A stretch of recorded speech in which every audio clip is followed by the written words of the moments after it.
गौतम बुद्ध की कहानी है, जिन्होंने अपने जीवन में अनेक उदाहरणों के माध्यम से सत्य, शांति और उदारता का संदेश दिया। एक बार एक युवक था जिसका नाम सिद्धार्थ था।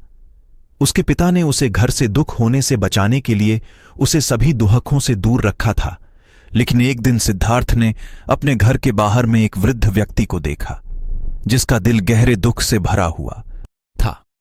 उसने उसके साथ बातचीत की और उसने यह जानकर हैरानी की कि जीवन में दुख कैसे और क्यों होता है। इसके बाद सिद्धार्थ ने अपने सारे सुखों को छोड़ दिया और वन में जाकर ध्यान करने लगा। सिद्धार्थ को ध्यान में रहते हुए बहुत समय बिताने के बाद उन्हें बुद्ध कहा गया और उन्होंने सत्य की खोज की।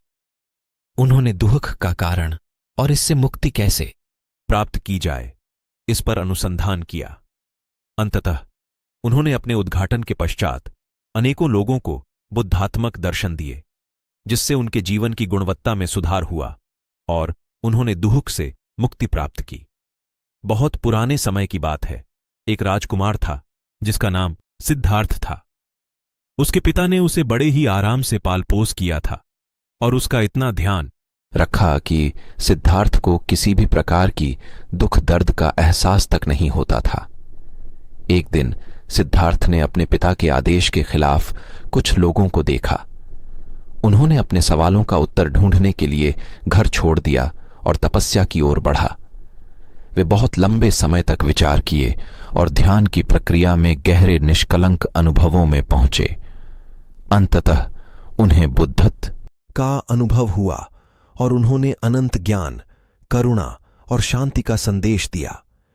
उन्होंने लोगों को बताया कि सच्ची खुशी और शांति अंतरंग स्थिति से होती है, न कि बाहरी वस्तुओं से।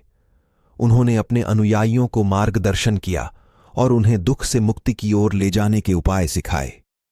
इस रूप में गौतम बुद्ध ने अपने अद्भुत ज्ञान के माध्यम से लोगों की जीवन में प्रकाश और संतोष लाया। Buddha rice, Buddha Rajas.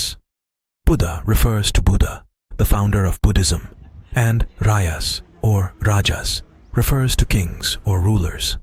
So, Buddha Rayas essentially means Buddhist kings in English. These were kings who ruled over regions where Buddhism was the dominant religion or had significant influence.